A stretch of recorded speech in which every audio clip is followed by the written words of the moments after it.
जय जगन्नाथ। आज दिन सारा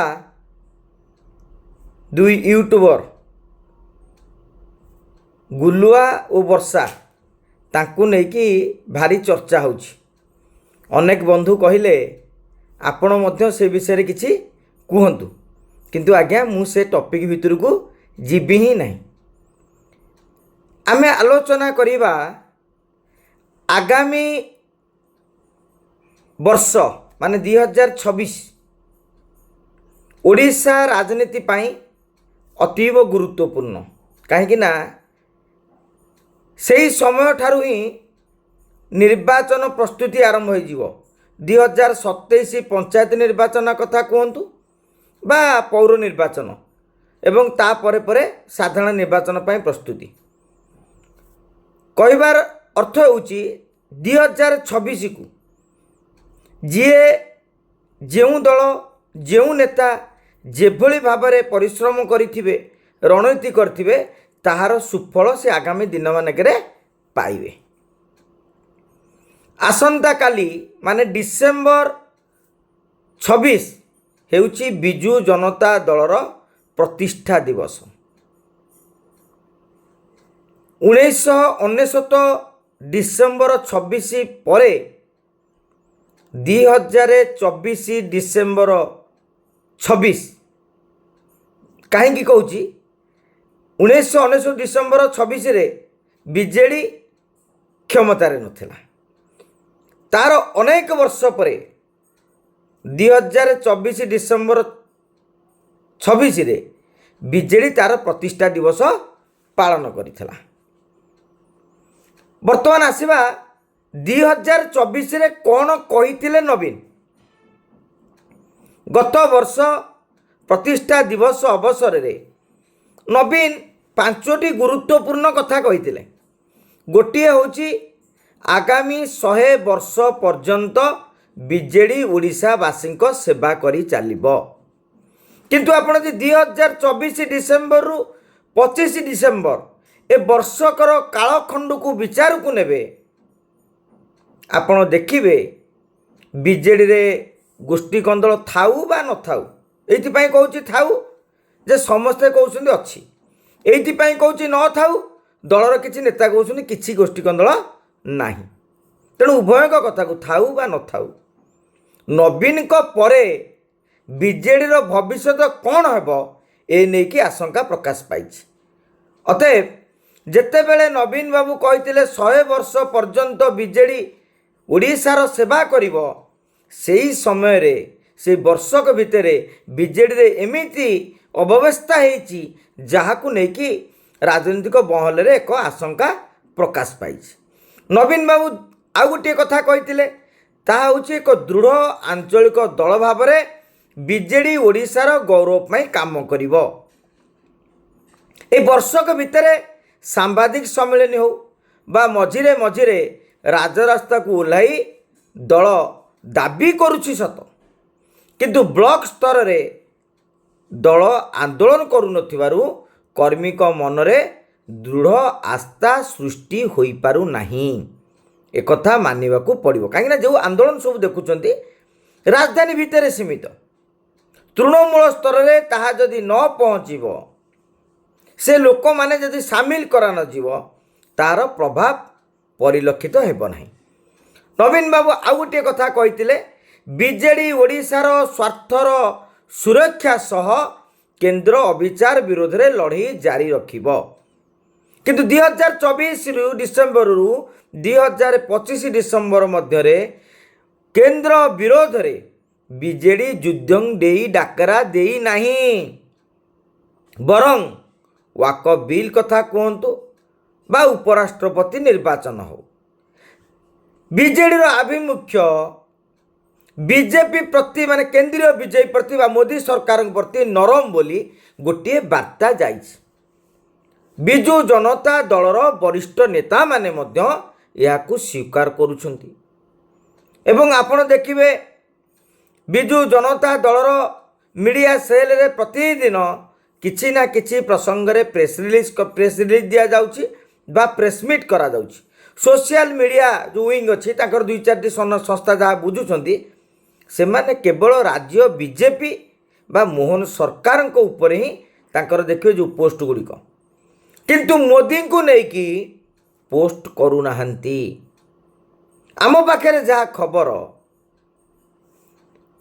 नवीन बाबू मोदी विरोध में प्रेसमिट करने को बा सोशल मीडिया रे दल पक्षर जोटा हुए मना कर जोटा कहते आनुष्ठानिक दल दल पक्षर ओडिशा रे मोदी ना नहीं भारतीय जनता पार्टी निर्वाचन लड़ी मोहन माझी ना नहीं कि नुहे राज्य सरकार को मोहन माझी को टार्गेट करा किंतु मोदी को पदुटे कह नहीं ता द्वारा बीजेडी बढ़िबनी बरं बीजेपी मजबूत हम यह सत्य कहीं ओडिशा रे बीजेपी को जी भी भोट देइछंती से माने मोदी को लक्ष्य करके भोट देइछंती। आ गोटे कथा बीजेपी रो नकारात्मक प्रचार मिछ गप और मिछ प्रतिश्रुतिर काउंटर न करि पारिबा 24 पराजयर मुख्य कारण बोली नवीन बाबू प्रतिष्ठा दिवस रे कहिथिले किंतु सामग्रिक भाव में देखिले एबे भी बिजु जनता दल सोशल मीडिया रे सामाजिक गणमाध्यम रे आपण कहिबे व्यक्तिगत भाव में कौ माने करुथिबे अलग कथा जोरा विधिवत दल पक्षर जहाँ होची ताहा एते भी संतोषजनक नुहे समस्त पोस्ट छाड़ुछंती के दिन को दीटा के चारिटा छाड़ुछंती किंतु प्रभाव कोटा पकाउची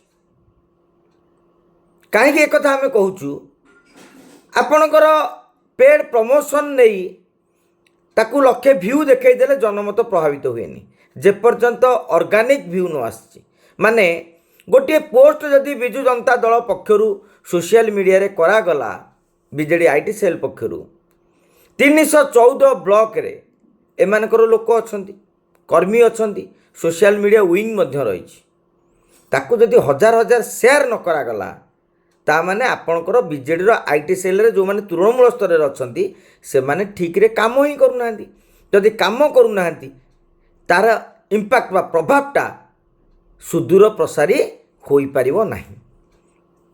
आ गोटे कथा ओडिशावासी को बीजेपी सरकार रो श्रेष्ठ उपहार होउची अहेतुक दरदाम वृद्धि ए दरदाम वृद्धि कथा जब कह जाए सेतेबेले उभय केंद्र और राज्य को दायी करा जाए किंतु बीजेडी रो फॉर्मूला अलग केवल राज्य दायी केंद्र आदौ दायी नुहे। यही प्रसंग में बीजेडी रो आंदोलन दर वृद्धि हो अन्य प्रसंग बा विरोध एते प्रभावशाली है नहीं।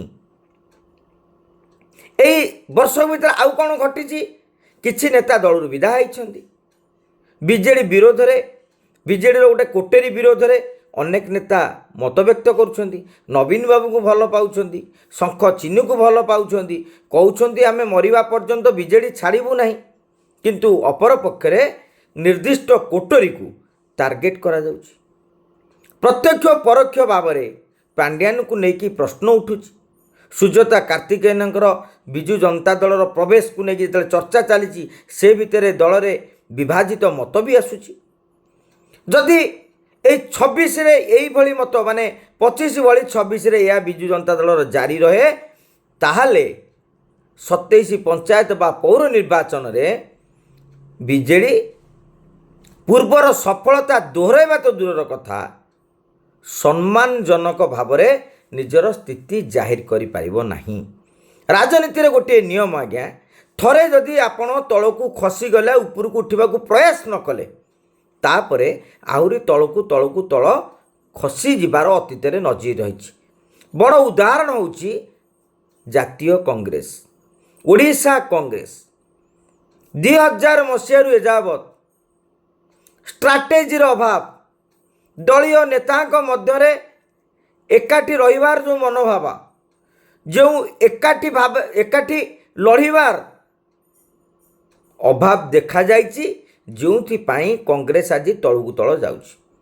बिजु जनता दलर कर्मी नेता माने कहि पारंती हाँ आमर नवीन बाबू आसेट किंतु नवीन बाबू आउ केते वर्ष पर्यंत आपणकर आसेट रहिबे ନୂଆପଡ଼ା ଉପନିର୍ବାଚନର ପ୍ରଚାର ଆମେ ଦେଖିଲେ, ଫଳାଫଳ କଥାଟା ଅଲଗା କଥା।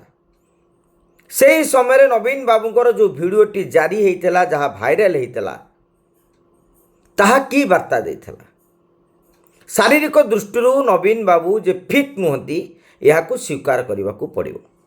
ଯେତେବେଳେ ନବୀନ ବାବୁ ଶାରୀରିକ ଦୃଷ୍ଟିରୁ ଫିଟ୍ ନୁହନ୍ତି, ସେହି ସମୟରେ ଦଳକୁ ସଂଗଠିତ କରିବା ପାଇଁ ଆଉ ଗୋଟିଏ ପିଢ଼ି ସୃଷ୍ଟି କରିବାକୁ ପଡ଼ିବ, ଯାହା ବିଜୁ ଜନତା ଦଳ ଏଯାବତ୍ କରିନାହିଁ।